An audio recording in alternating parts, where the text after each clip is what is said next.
Hi, my name is Patricia, and in each short video, I break down one business analysis technique at a time in under 5 minutes. Let's get into it. Sometimes, when you're planning a new feature or trying to improve a service, everything feels like it's moving, but you're not totally sure if you're moving in the right direction. SWOT analysis gives you a moment to pause, zoom out, and see what's actually helping you and what might hold you back. Today, we're exploring SWOT analysis, a technique that gives you a clear snapshot of internal and external factors so you can make smarter decisions. Let's unpack this. Why does SWOT matter?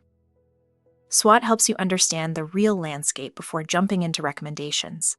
It highlights the positives worth leveraging, the areas that need tightening, the opportunities waiting to be explored, and the external risks you need to stay aware of. When stakeholders see these four angles together, conversations become clearer and decisions become grounded. Looking at why this works. SWOT cuts through the noise by organizing messy information into a structure everyone understands instantly. It taps into the lived experience of the business, helps uncover blind spots, and encourages teams to think strategically instead of reactively. It's simple, but that simplicity is exactly why it lands so well in workshops. There are a few key times when SWOT really shines.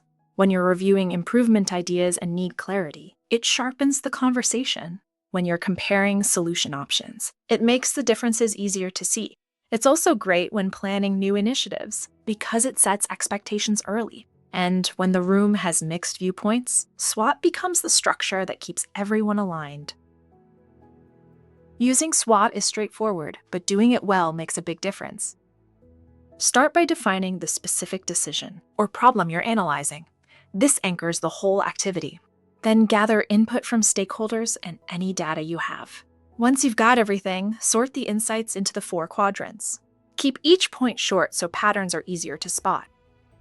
After that, step back and review the full picture before turning those insights into real, actionable recommendations.